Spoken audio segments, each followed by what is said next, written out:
You forget too, don't you, Lynn? That people can just automatically pop on. Yep. I'm just talking away over here. Of course, I guess I had myself muted. Yeah. My uncle calls me to complain about Cherokee politics. I was gonna say, we don't want to hear your complaining and cussing and gossiping. All good. Shelby. Andromeda, good. Good.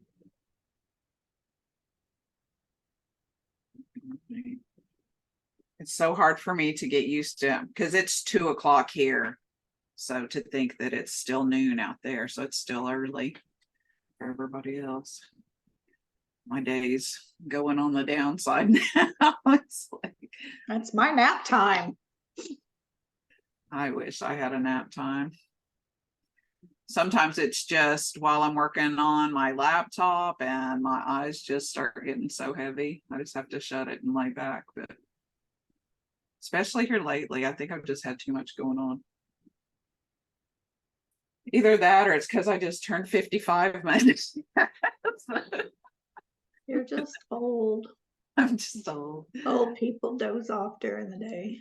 Yeah, so did I tell you and this is a whole strange situation, but my youngest son's ex-girlfriend, I haven't seen her in like 5 years, pops up on my Instagram and comments and everything. Well, needless to say, she ended up driving from Oklahoma City, 2.5-hour drive, to come and visit and bringing her little girl. And her little girl was like 3.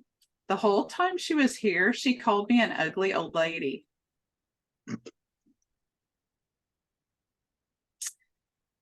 Yeah. I was like, what do you even say? I mean, when the mom doesn't get on to the child about it. The mom probably taught her to say that. I was going to say, maybe she's the one that said, we're going to go see this ugly old lady. I don't know. I hope not. But let me tell you, children repeat. True. They repeat. But she drove 2.5 hours to come and see me. And so, yeah, I just thought, wow. And she just kind of was like, oh, yeah, that's her thing now. She tells everybody that. And I'm like, sure. She does. Sure. Oh, Lord. Okay, how many we got? We have 12. Yeah, it looks like we have at least most of the core cohort members plus some additional ones. So I think you're good to go. I think we're good. Okay. All right. So I still want to say good morning. And my grandpa always said good morning, no matter what time of day or night it was. If you would call him, he would answer the phone, good morning. So if I say it, then I'll just blame it on him. Just kidding. Okay, I'm going to share my screen. Dun, dun, dun. There he goes. Okay, so in the introductory or information sessions, when we first contacted all of you, or you were first on, we told a little bit about ourselves. So I'm going to tell you a little bit more. You'll know me so well by the end of this. So who am I? Well, I'm a lot of things, but here's a few of what I consider kind of what defines me, being an artist, a mother, a Cherokee, a wife, illustrator, instructor, small business owner, and entrepreneur. So as you can see, I wear quite a few hats and a lot of other things. Some things I probably wouldn't mention here. I've been called by others. No, I try to be good. So here's a few of my pieces. I work with acrylics, Prismacolor pencil, pen and ink, a little bit of oils, not a lot. And I do dabble in clay. I haven't sculpted in a while, but I've actually put in for a few pretty large projects. So one's even a big bronze project. So we'll see how that goes. Okay, so why do I sell on Etsy, or why do I continue to sell on Etsy? So I told most of you that the reason I sell on Etsy is because whenever IDRS was helping us with our website, that they proposed that I use Etsy to connect to the website as our store instead of having just a website store, right? But why do I continue to sell on Etsy? For one thing, it's made it possible for us to stay home to work. So that has allowed us to finish our studio. It's allowed us to travel and do other projects and to participate in different events like online art shows, which most of that was during the first of the pandemic when everything was shut down. We still do a few live things, but not so much on the shows. We used to travel all the time, and we don't do that as much anymore. And so it's been so nice to have that outlet that we have time to do things and we can still work on, making a living, having our online presence and our shop that we can be bringing in that income. So this is a really bad picture of our studio. I need to update that, but this is when we were first getting it finished up. So it's been all cleaned and painted, and we're actually adding a storage to the far right end of it. So yeah, it looks much better than that now.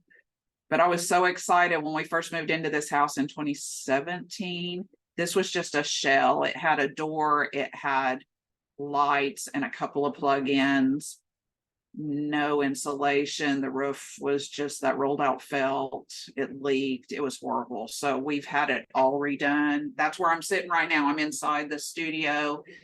It's been all finished out. So little by little, because we are home, we're able to get all that taken care of. So having an Etsy shop has also allowed me to stay home and spend time with my husband, play with our dogs. And that was one of the most horrible things about traveling all the time too, or being at work all the time, is trying to find somebody to sit with our pets. So now we're home all the time. And so they're with us constantly.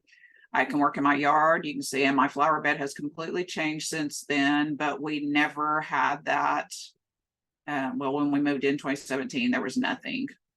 So we can enjoy our patio more. We're actually working on that, doing some projects. We're helping out our parents. John is actually staying with his parents, taking care of them full time. We are able to foster rescues. You can see the little baby possums. We've done that.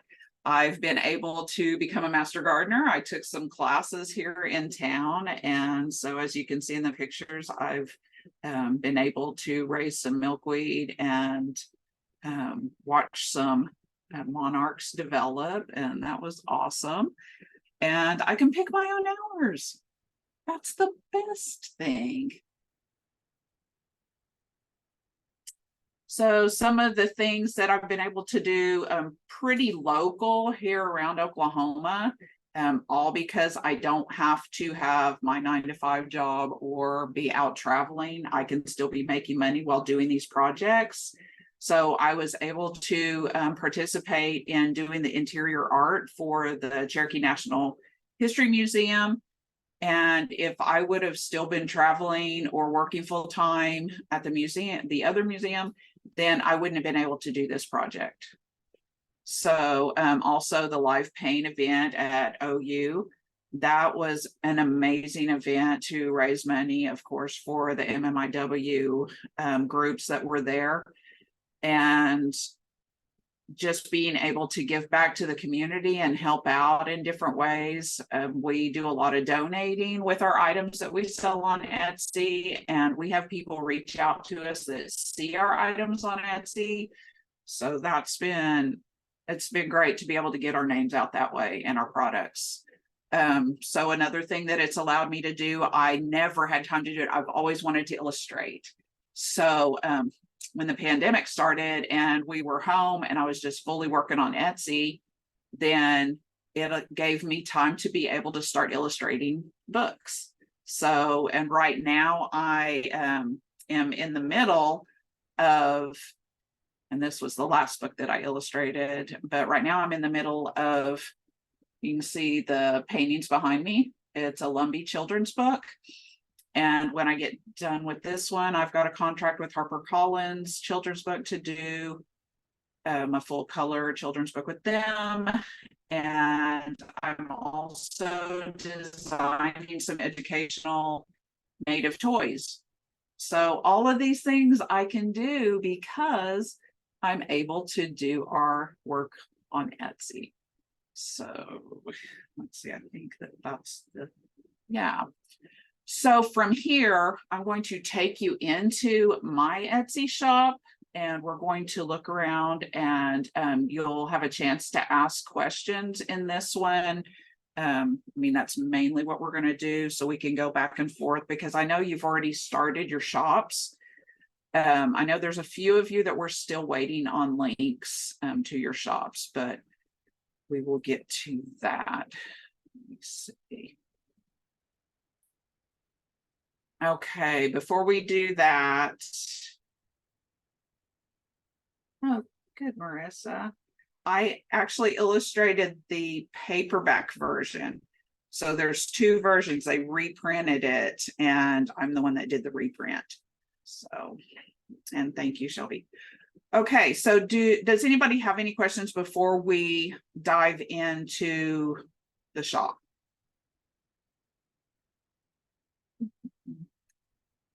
While I'm waiting, I'm going to try to pull it up in the background, and then I can share my screen again.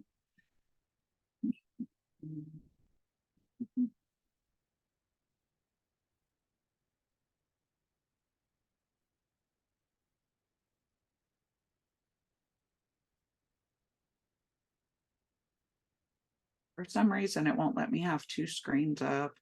It knocks one out whenever I share my screen. If you need me to try to share my screen and let you have control, I can do that. Oh, I got it. Okay. I just had to move some things around. Maneuver.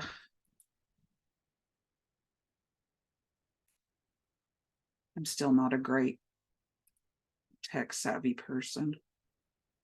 Oh, y'all want to see my new earrings too?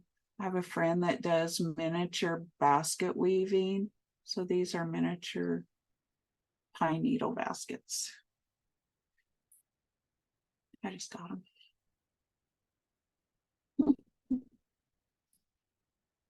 Okay, let me see. So if we have anybody say anything, can you watch the chat? Because I can't see it from here. Yeah, sure, no problem. Okay, I'm signing in to our shop right now. And so now I'm going to go in to the shop manager.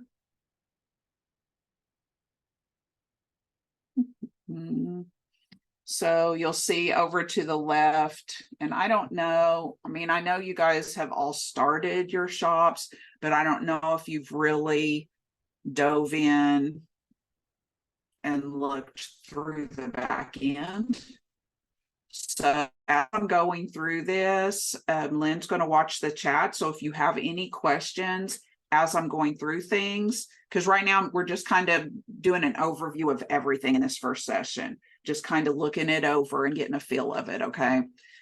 So let's see. So this is your dashboard. That's where we're at. So this shows how many total views, and you can go in and look at, you know, like today, yesterday, or all time, you know, however you want to do that. So once you've set that, then as Mary Beth, can you enlarge your screen at all?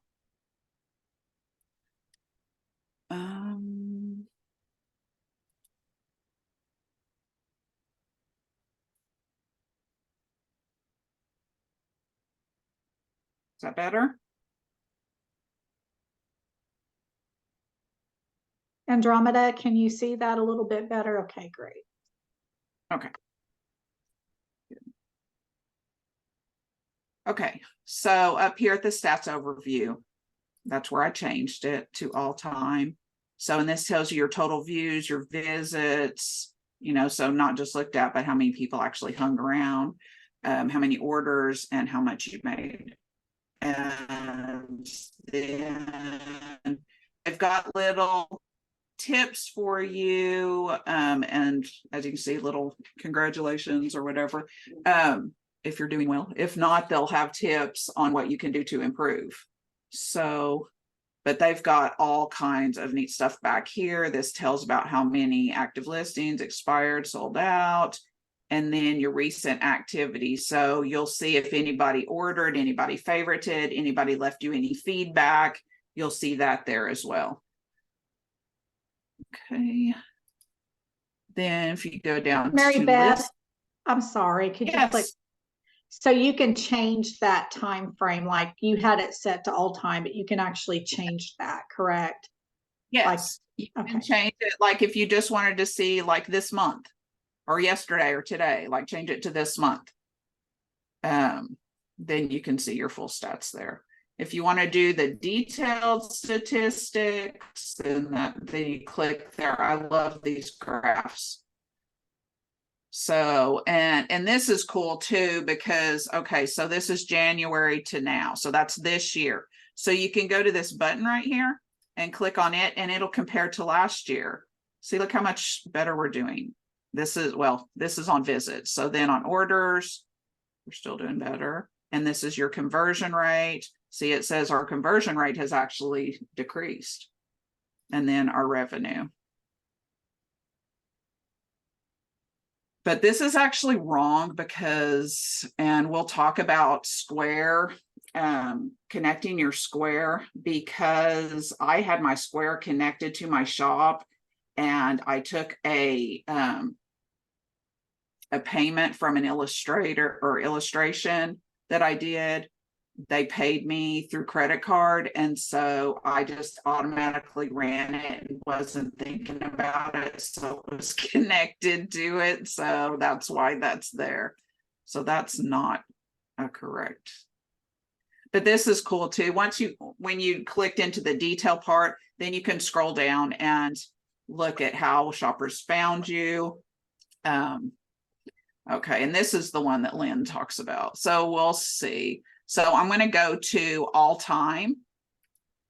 So this is from the beginning of when I first opened the shop. So when you scroll down, you'll see your listings. The most popular item will be the first one, and then it'll go down from there. So you'll see how many people have viewed it, how many favorited it, how many orders you've had, how much you've made on that item. And then, so it's always good to scroll down and go down to see which ones have not been viewed or have not been viewed very much, and go in and make some changes somewhere, whether you're changing up your wording, adding photos, anything to bump it up to get it seen.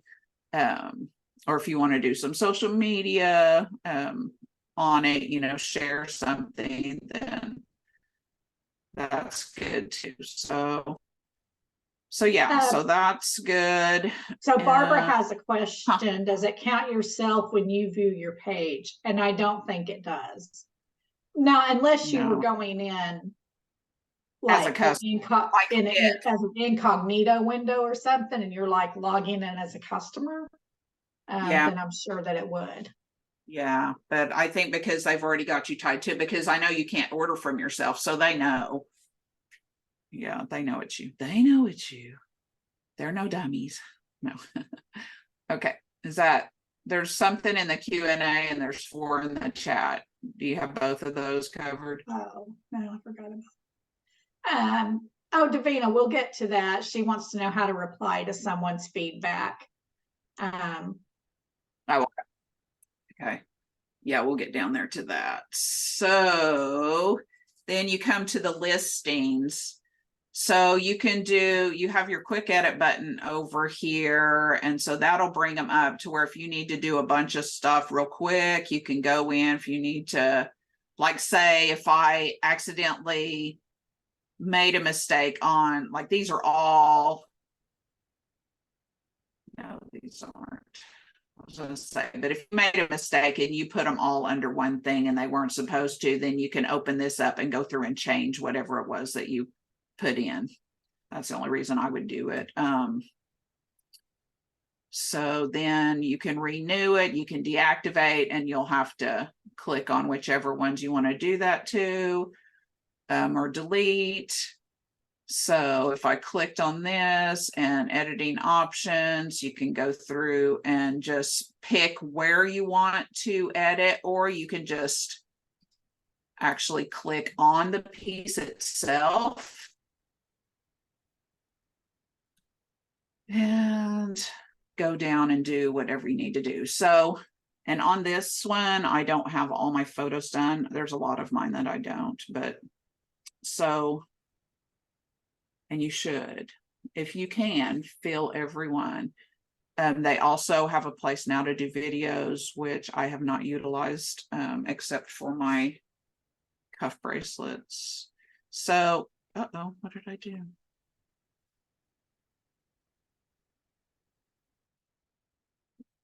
On your thumbnail, that will be the photo that everyone sees out in front.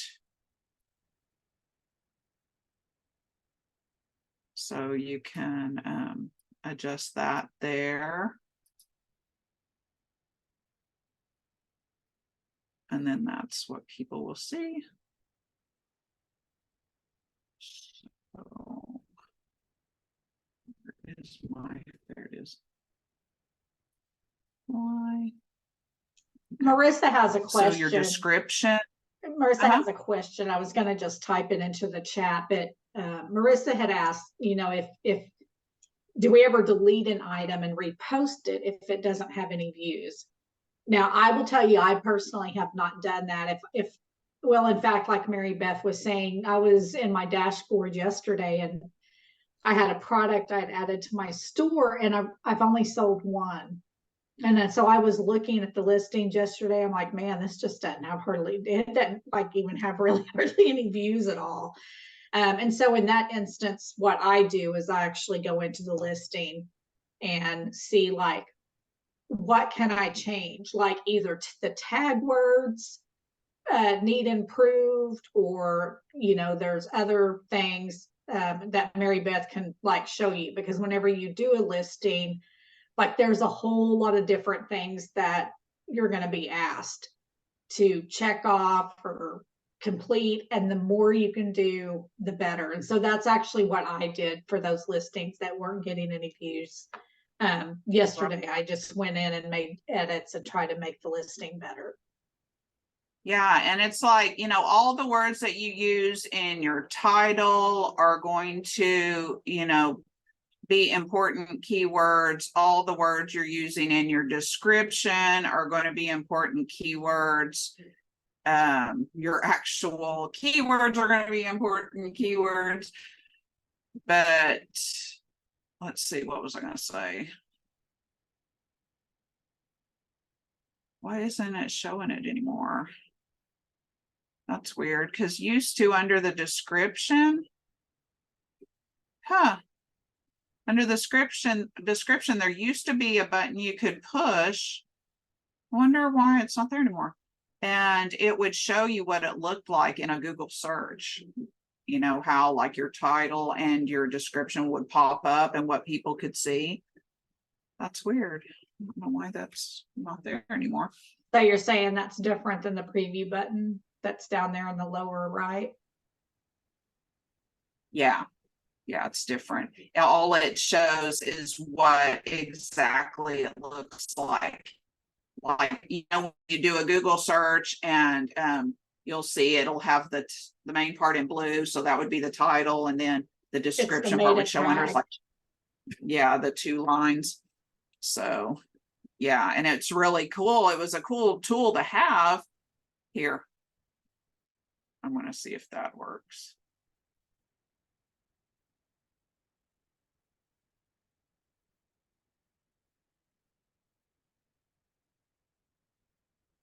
Yeah. So they're not going to do it in the newer one. That's weird. It's right here. So underneath your description, it has show a preview. So see, this is what it would look like if it came up in Google search. So, it might cut off some words or something. And so I would always tell people, that you might go back and adjust that to where it looks right when people Google. But that's terrible that it's not like that anymore. I like that. So, yeah, lots of changes. It's always changing. Now, see, they changed that, moved that around again. Here's the video. See, this is what I'm used to seeing. So they must have just changed it. But I've been working on my phone with it here recently. So you've got your title, and then it's going to ask you different questions, and make sure that you always hit the little arrows. And I know on these you pretty much have to, but no matter what it says, always click the arrows and see what it's got to offer you. So on the category, then once you start typing that in, it'll start giving you drop downs to choose from. And so once you choose that, it's going to start selecting all the rest. It's going to customize the rest of the questions for you. So, since these are coffee mugs, it's asking different questions, like, is it dishwasher safe? The capacity, microwave safe, the type of handle, is it insulated enamel? But like if it was a t-shirt, it would say what kind of neck, crew neck, V-neck, is it short sleeve, 3/4 sleeve, long sleeve, is it cotton, is it poly blend? It'll ask you things like that. So whatever you are putting in to your category, that's where it's going to start customizing it for you. So then it gives you the options for renewal. I put mine automatic, unless it's like an original painting or something, because a lot of times I will pull those. And so I want to make sure that if it runs out, then they have to ask me. That way I don't forget that it's on there. So, but you can do that however you want to, but I just do mine to automatically do that. And then it'll charge me 20 cents. So every 4 months it'll renew and it'll bump that 20 cents again. If you have a physical item, like this is a mug, so it's a physical item. If you have a digital item, something that the customer has to print out, so whether it's a pattern or if it's music or if it's some type of a print, I think, Lynn, don't you have some that are digital that they can download? I did. I took them out of my store, but yes, I did have some prints that people could download and print out themselves. Okay. But that's, something that to make sure and watch for. So you have your full descriptions. Another thing also, over to the left, you'll notice a lot of these things say optional. If it applies to your item, I would definitely go ahead and do it, because all that's doing is getting you seen even more. I know it seems like a lot to do, but once you get it in there and get it set up, then it's very easy to just, keep up with it after that. So it's just the initial putting it all in that's kind of, I don't want to say overwhelming. It was overwhelming for me because I didn't have anybody to help me figure it out. Lynn, I should say Lynn and I, because both of us were new to it. So if you have a production partner, so some of our items now, because it's just me and we have so many items, I actually do some print on demand now, and I have found different printers in the US that we're working with now to do that. And so they automatically come up as a partner. Corporate to Casual does some of our t-shirts that we contract out to. The calendars that we sell, we produce those with Tribes Gallery. So my husband and I both have artwork in the calendars every year, and then they print them, produce them. And so I know that some others before had asked, like, if they wanted to sell items that maybe other members of their tribe had created, that's also where you can do that. So I do have one of our citizens here that she doesn't want to sell online. But I asked her, I said, well, can I get some of your stuff and sell it through my store? And she said, sure. So I added her as a production partner. So that way, whenever I'm listing her clay bead jewelry, I can put, that it was produced by her, and then people can go in and read her bio, and more information about her. Right. And I'm about to, that's what I was telling you. I think I was telling you about it. I don't know. So I just had some fabric come out that I worked with Teton Trade Cloth to produce. And my aunt makes little bowl, like soup bowl cozies. And so she wants to use some of my material to make those. So I'm thinking about partnering up with her and selling those on Etsy. So then she'll be one of my production partners for those. Okay, so then comes your tags. So you'll use either words or short phrases. And you only have so many characters that you can use in that. So, and I did just recently, and I need to go back and redo all of mine. I did just recently watch a video that said, do not be too overly consistent with words, like how I've got mug on each one or on a lot of these. They said not to do that. So, yeah. So I need to go in and change that. So then there's an Etsy seller's handbook that yes. they update, like they just updated it, and I was reading in there a lot about suggestions, for whenever you are creating tag words. And then I don't know if it was I don't remember where it was, Mary Beth, but I know you can go into like your listings and see what search words people use to actually find each one of your items. If you go to E-Rank and connect your shop to E-Rank, and we'll talk about that when I get down to the integrations. But yeah, that's something that I always tell everybody to connect with the E-Rank, because it's an amazing tool to use. Yeah, you don't have to do it through E-Rank though, because I know wherever your listings are, it may have been before. Like it will show you here are all the keywords, and they rank them like the most used keyword, for like one of my items would be like Cherokee jewelry, and someone, it says, well, like 13 people found your item by using this search word. And then it just lists them all the way down in order.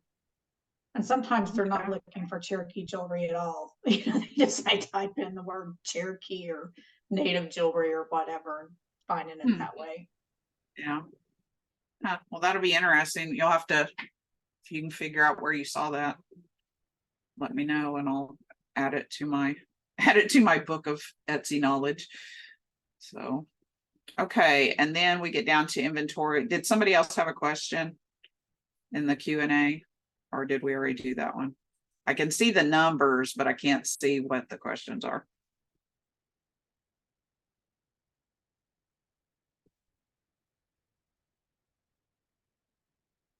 So in your materials, and like I said, I'm sorry, I was talking and was muted. Because yes, Davina had a question that can you use a production partner if you'd like to do a collective? And yes, so that's what we're saying. Like if you have a collective and you're selling a piece that was made by somebody else, when you create this listing down there where it says production partner, that's where you would click that. So that production partner is not going to show up on every listing. I mean, if it's your own personal item that you created, it's not going to have somebody else's name on there. And up here where it's, go back up under the title where it says about this listing. So if you had another member of your shop, or if you had another company, then you put that there. Okay. So then if you have different options in your pricing options, then, you know, and this one, like I said, it's for mugs. So if it was t-shirts, it would be for sizes. If you have different colors, if you have even different material, you could add those. You can add all whatever. So you've got these different variations that you can do. If you don't want to list them as separate listings, you can put them all under one listing and just have different variations. I don't know if that makes sense or not. So like with the mugs, we have 2 variations here, and I don't have, so this was pretty new and I haven't done that, so I will do that now. So that way, if you have the different variations, then you can link the photos that you have up at the top, whichever one goes with that particular variant, then you can add to that listing. So when they click on it, they'll see that exact one. And then you go down, if you do personalization, then you'll have where you'll collect that from people, but I've never done that because we do not personalize anything.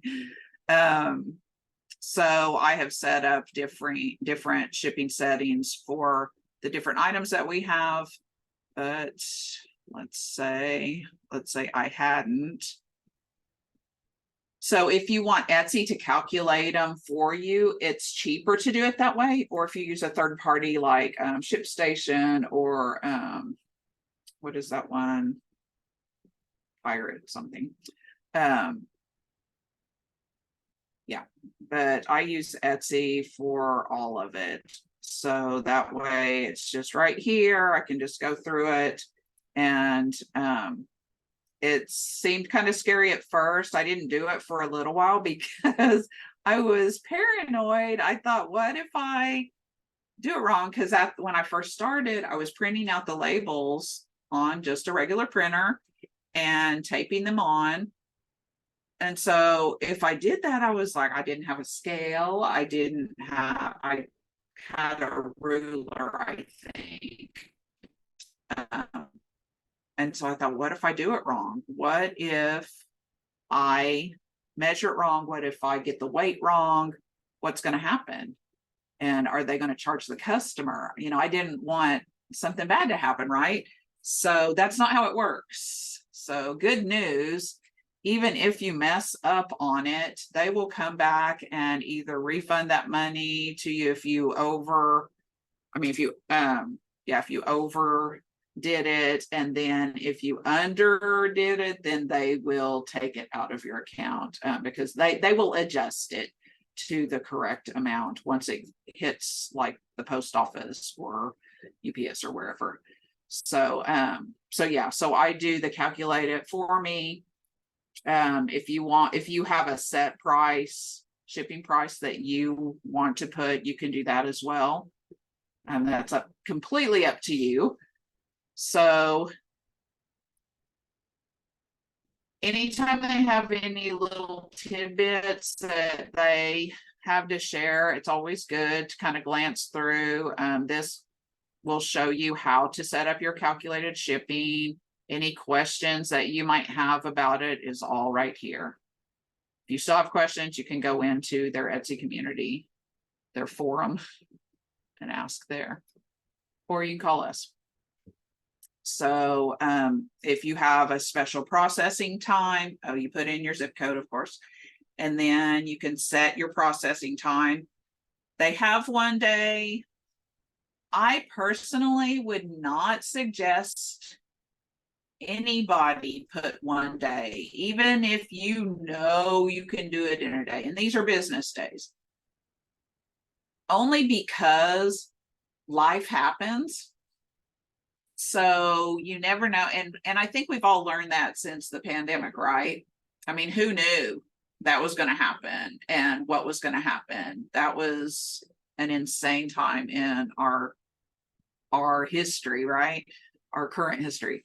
But I mean, if you've got little kids, somebody could get sick. You might have a funeral you end up having to go to, you just don't know. You just don't know. Maybe you can't get the mail out. Maybe your printer broke. I mean, who knows what happens? And a lot of you out there out west right now are without electricity because of the fires. So, you just never know what's going to happen. So we always put at least 3 to 5 days on all of ours. And that way, it gives me a little bit of a cushion to be able to get the pieces out. But that being said, if I can get it out that day or the next day, then I do. And I'll talk about this later in the class that, you want to under promise and then over deliver, right? So if you say it's going to be there 3 to 5 days, but then if you can get it there next day, right? And I'm not saying pay for overnight. I'm just saying ship it out that day. And your customer will rave about it, about the quick turnaround time, and they'll thank you so much. They'll leave you great reviews. So that's just my opinion, and that's what has worked for us very well. So then you'll get down to where you'll ship here, and we'll go over that in way more detail, because there's a lot to cover about that. Your shipping services that are offered. I don't know why they don't have UPS or FedEx on here. If you're going to use UPS or FedEx, then I guess it's best to do your own.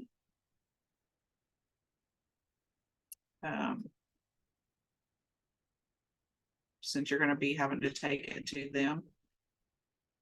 Or if you do it through a third party, pirate ship or ShipStation, I think you can do it through them and print out their labels through them, pretty sure. So your free shipping, I would say don't ever do free international shipping, because it's so expensive to ship overseas, like so expensive. So yeah, I would definitely not do that, unless they're buying something that they're spending like a lot of money on and you're willing to do that. But like say we had a calendar and a flat little metal ornament going to France, and the calendar was like $20 and the ornament was like $12, and it cost over $40 to ship it, but they wanted it, and they will. That's what amazes me. I sell cuff bracelets to Australia and New Zealand and all Switzerland, and I've actually sold a lot of stuff over to Europe and Switzerland or Australia, and it amazes me that they'll pay all of that shipping for that. So I'm just going to say something on the international stuff, that because there may be other people like me that you're using natural materials, like especially if it's seeds, anything agricultural in nature, animal, that you may not want to ship the items overseas, because I don't do it, because one time I actually ordered something and it got caught up in customs and it was destroyed. So that's why I don't ship. I only ship within the US, so that way my stuff doesn't get caught in customs and destroyed, because it's seeds. And also be careful of customers that want you to lower the amount on how much you put on your labels, because you have to write how much the items are worth, because I found out you can get into a lot of trouble by doing that. I did that one time for a lady, and then I read that and I was like, oh my gosh, I'm so glad that I didn't get in trouble, because I didn't know. I didn't know anything about any, shipping overseas or anything. So Yeah, the more I do it, the more I've learned different things. So I wouldn't be switching around things for customers. Just let them know that it's said, or that you just don't, you can't. So I know a lot of, and you know, you don't even have to ship overseas. You can set it to where you're just selling in the US. So don't be stressing thinking that you have to, because you don't at all. So yeah. And they have changed a few things on like tariffs and thing, but it's pretty self-explanatory once you get to the shipping stage. Just make sure you read everything. And actually if you go through Etsy shipping and you're going to ship it overseas, and except for Canada, I think Canada goes straight to Canada, but I'm pretty sure. But the rest of them, they ship it to a shipping warehouse in, I think it's in Illinois, and they do all of that for you, and then they ship it out. So you just have to do a pretty standard label, but just make sure you put all the information on it, and then they put the full label on when it ships out. So you've Mary got Beth, I just want your to be item aware weight. of the time, because we only have like 15 minutes left, and I know that we'll get into shipping and in detail in another session, so you might want to go on through some of the other tools. Okay. Yeah. Okie dokie. And then when you get to the bottom of that, so you've got your part of your policy stuff here about your returns and everything. And then if you want them to promote it, or if you don't, you want to make sure, because I think they automatically have it as yes, and you have to take it off if you don't. So then you'll have your message board.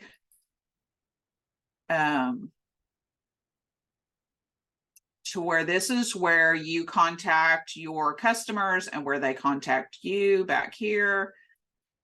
Your orders and your shipping are all right here. So, so say if I have something that's going to go through a third party, so say if if we're having something printed at the t-shirt place, or if it's through Printify, once it is pushed through to them, then I put it in progress.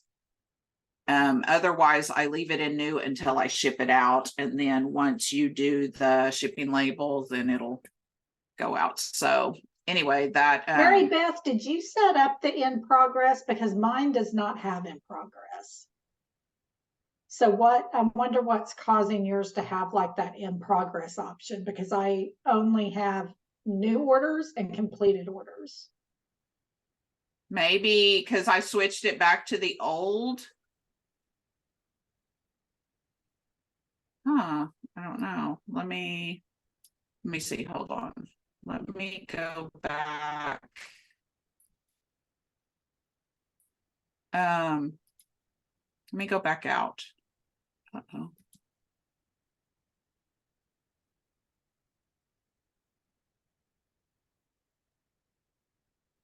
I can't see my thing up here.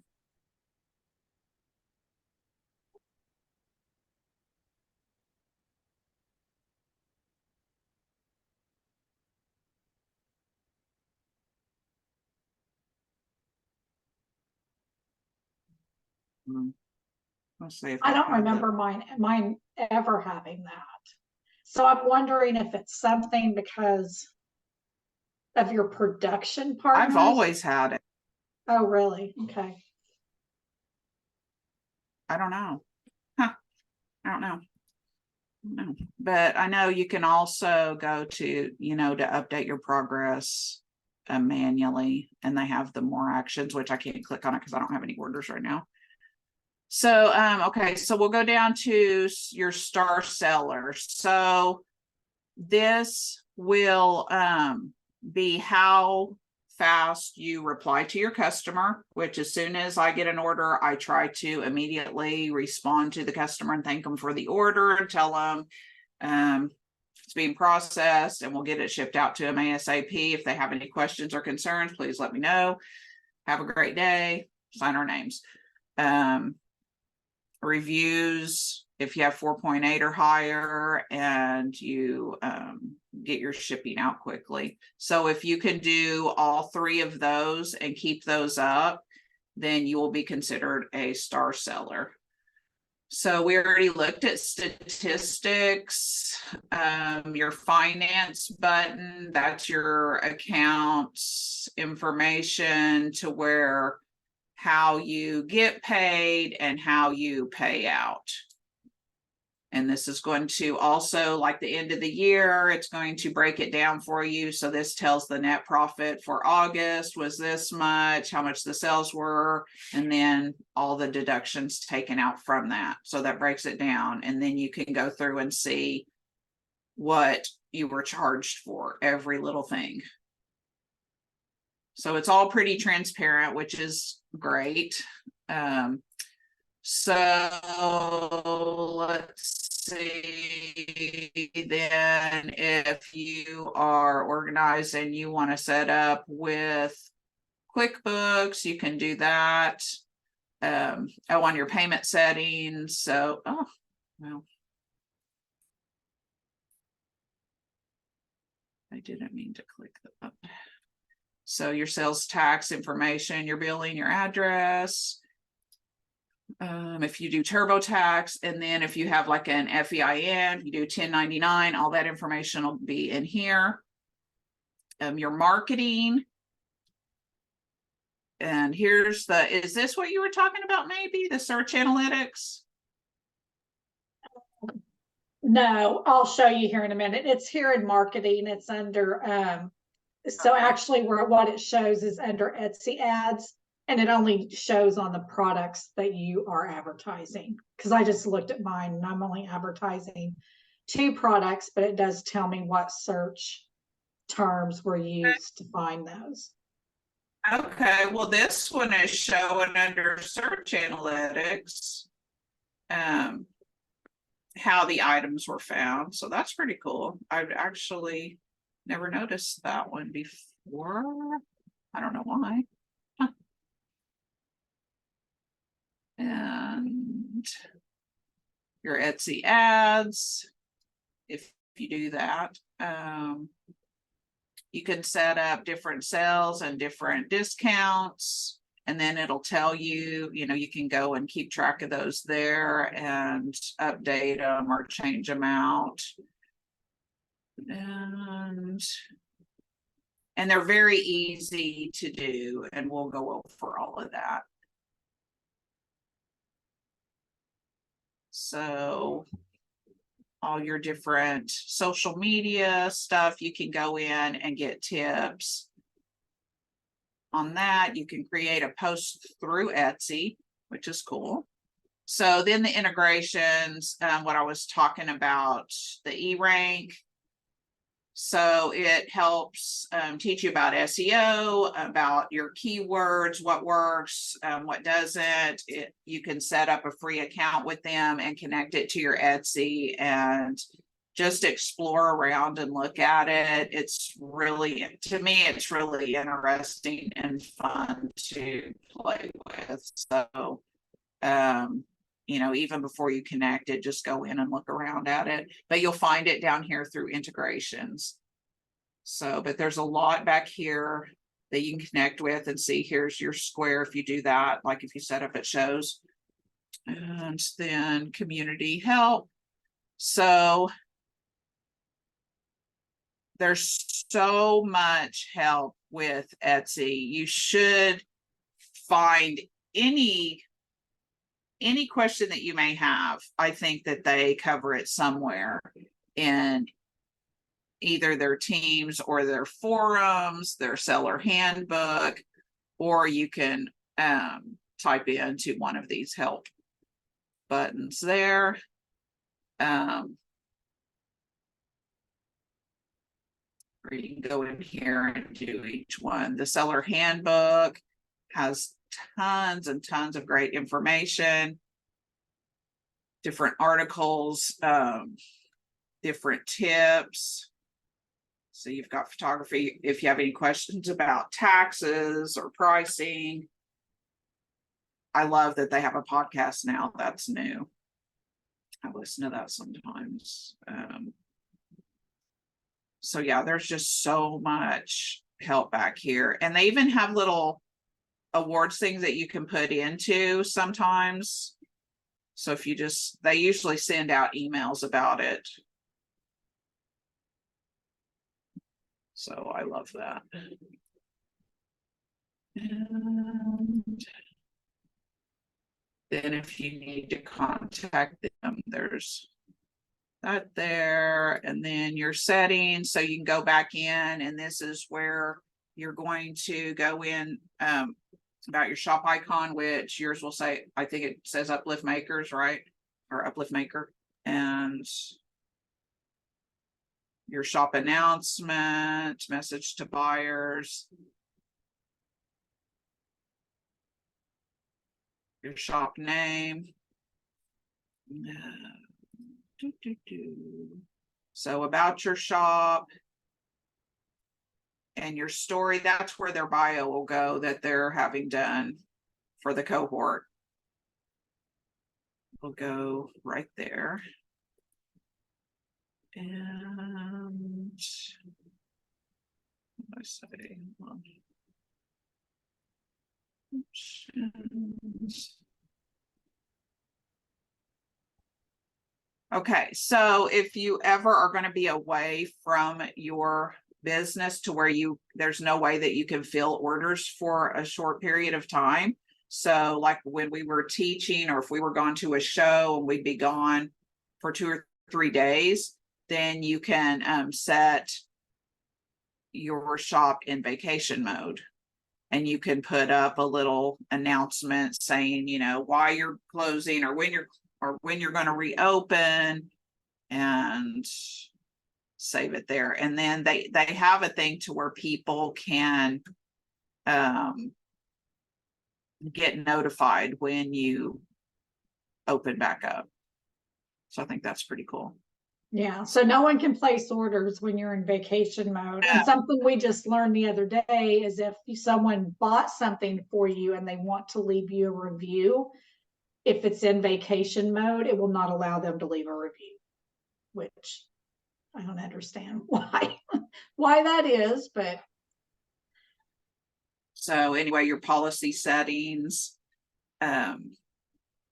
yeah, it's just all back here. It's real easy to find. And if you don't have a website and you want them to help you get one set up, you can even do that. Sell in person with Square, I mentioned that. So yeah. And then click your button down there so you can show them like if they want to see what their store like looks like.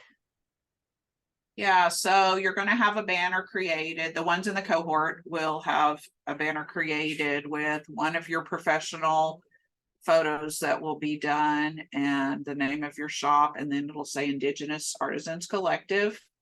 Then you'll get your badge to put over here on your profile.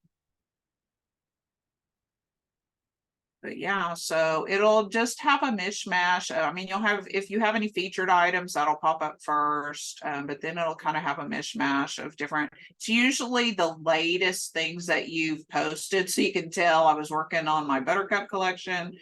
So that was the last thing that I worked on. Besides these 3 things, of course. So, but yeah, and you want to make sure that you have your sections set up, and we'll talk about that in class as well. And that way, when customers, if you have a variety of things in your store, so say if you have earrings and then you have necklaces, or you have paintings and you have prints, or original paintings and then you have prints, you want to divide them up into sections, and that way your customer can go in and click on whichever section they're interested in, and then that's all that they'll see. But we'll get more into all of that in class. I just, we just wanted to go in and try to, go through to where you could see everything. And if you had any big questions about the back end, then we could answer that before we get to rolling on class in a couple of weeks. So Mary Beth, if you don't mind, sorry, I keep swatting because there's a fly flying around here. This is for the cohort members. I think you are done with your part, right, Mary Yeah. Beth? Yeah. So if you're not part of the cohort, you're welcome to go ahead and log out. For the cohort members, just want to remind you that there's some deadlines coming up. I shared links. Each of you have what we call your maker folder in Google Drive. And I've shared the link to your personal folder with you.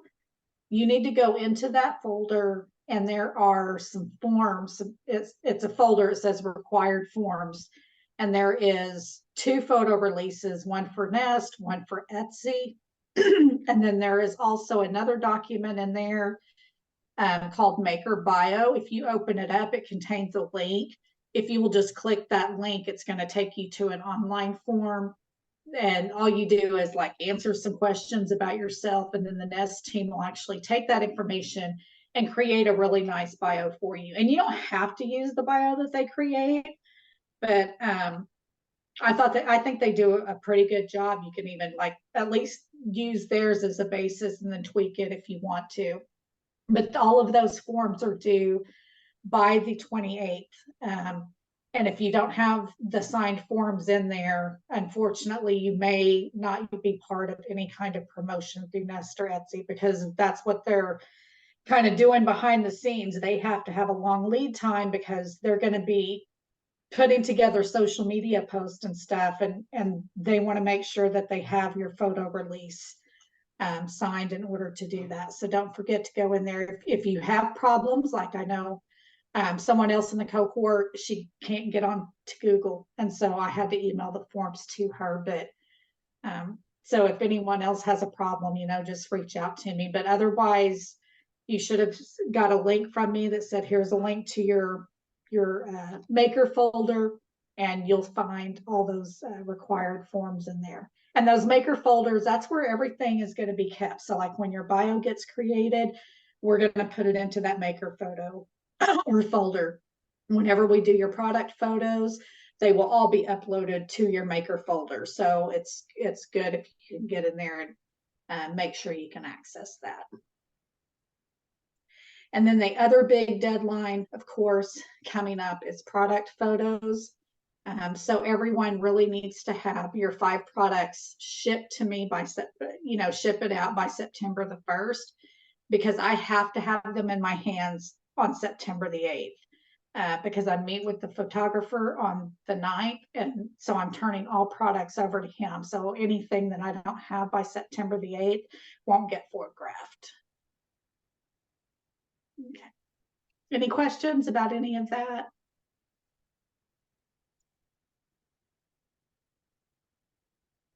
Okay.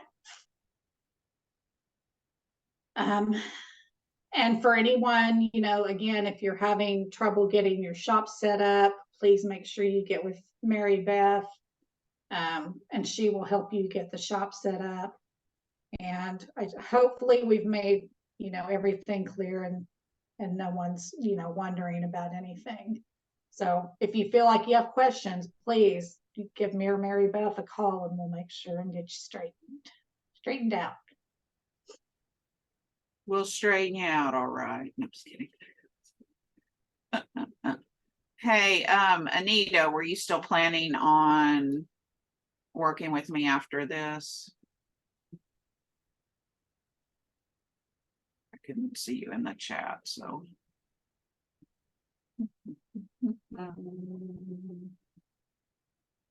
Amanda said she's not seeing the link. Oh, okay. Okay, great, Anita.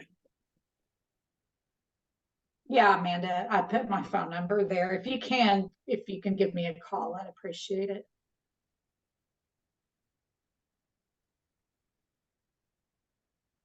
Okay, so in 2 weeks. So by this Friday, they need what? This next Friday? They're 5. They need to have their required form signed, which is the 2 photo releases, and have the online maker bio form completed. And there are 5 products. Right. Yeah, and their 5 products need to be done and shipped to me September the 1st. And if you look in your folders, my address, I've added my address in there. So everyone should have, or I emailed that to you guys. I emailed it to you and let you know what my address is to ship everything to. Okay, Davina. So hold on, let me.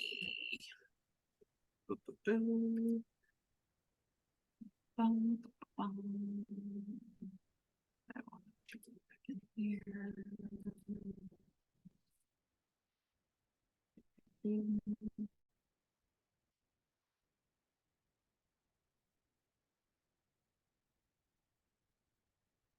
And forgive me, now I'm off, now I can't look at it.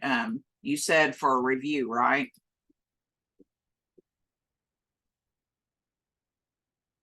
that right, Lynn? I'm sorry, what are you asking me? On Davina's question. What's Davina's question? How do you reply to folks that leave feedback? So how do you reply to a review? Now, is it feedback or review? Because they can send you a message through the messages. Yeah,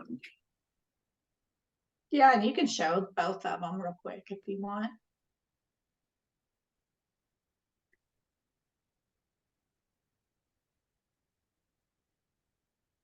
I do this so much on my phone, I'm not even sure how to. Yeah, I know. I do it on my phone too, and it's easier for whatever.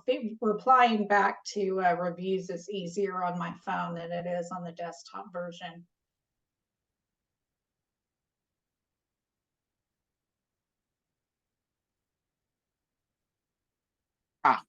Here. Okay. So did you see where I found that there? So if you go to your stars, and I'm sure, I know there's another way to get to it, but that was quick and easy.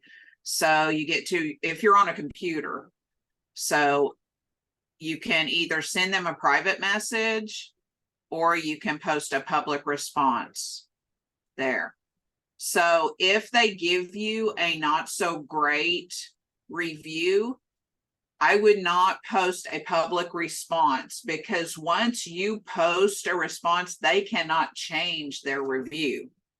If you send them a private message and, try to fix the problem or, help them out, whatever happened, whatever went wrong, and then they're willing to go back in and change that, then after they change it, then you can post a public response. But yeah, I definitely would not post one. Yeah, and I didn't know that. So I have one review that was 3 stars because the earring broke when she was at the powwow. And that stuff happens with handmade jewelry. And so I replied to it and said, oh, Nolita, I'm so sorry. I will send you a new pair of earrings. Well, that meant that she couldn't change her response. So I'm permanently going to have that 3-star review on there. I mean, yes, I made it right. And she's actually a repeat customer. But I didn't know that. So. And you're going to get customers that, I don't know. I don't understand people. Like I got one that was, I can't remember if it was a 3-star or 4-star. And I was like, oh no, what was wrong? So I sent her a message and said, thank you for the honest review. I noticed that you only gave us 3 or 4 stars. We strive to make our customers happy, or something like that, and asked if there was something that we could improve or help to make her experience better, because we always want them to have that 5-star experience, right? And she was like, oh no, everything was great, I must have just accidentally hit that.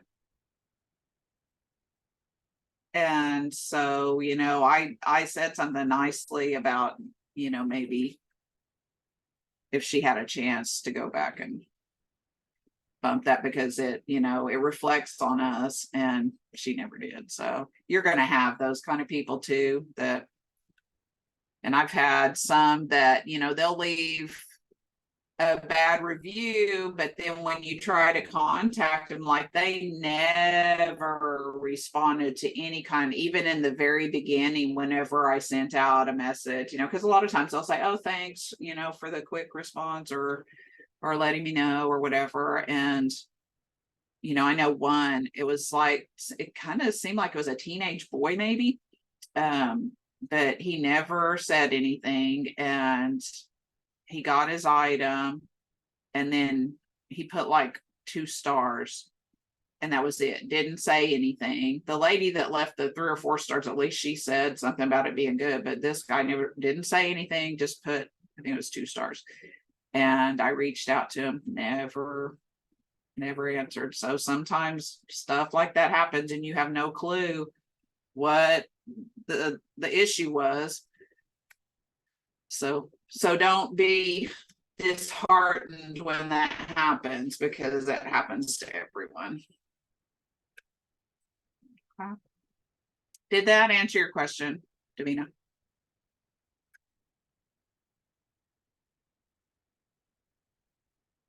Because if it's a private message, you can also go into your messages over here to the left and talk to them that way.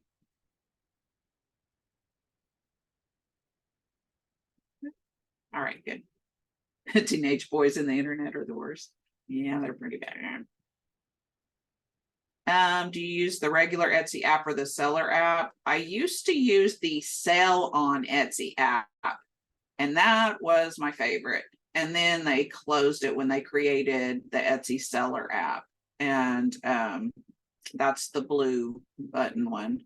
So that's the one you want to use on your phone to be able to work on your site. The regular, the orange one with the white, that is like for people that go on to buy.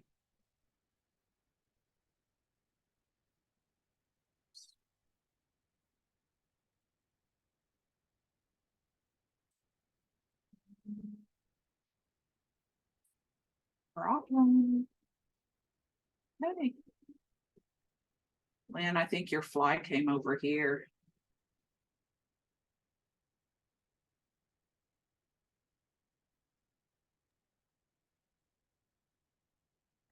Okay, Amanda, make sure you read your message. Okay. All right. And I think that's all that I have. Lynn, did you have anything else? No. Okay. So I guess we'll see you guys, ladies and gentlemen, in a couple of weeks. Reach out if you need help, please. Do not hesitate. If you don't have my phone number, here it is. I'm typing it in the chat right now. You can text me anytime. I will say that if you call me and I don't recognize the number, I won't answer. But if you call me, leave a message and then I'll call you back. Otherwise, just text me, tell me who you are, and I will either text you back or call you back, whatever you're wanting me to do there. So, unless I'm at a wedding or a funeral. So, and I do have both of those coming up. Not the same day, which is good. All right. Other than that, I guess that's it. You're welcome. And I am excited to start the class, that journey with you guys in a couple of weeks. So take care until then. Stay safe, everyone. I don't know how many of you are super close to the fires. That's so scary. I just posted it. It's 918-360-6163. I'll put it in the email I send out because I'm going to send everyone a recording and another reminder of everything. I know why. I know why, because I put it to the host and panelists. Oh. It was to you and me. Okay, there. Now it's to everybody. But Anita, just hang on and we'll stay on here with you, or I will, either way. All right. Y'all take care.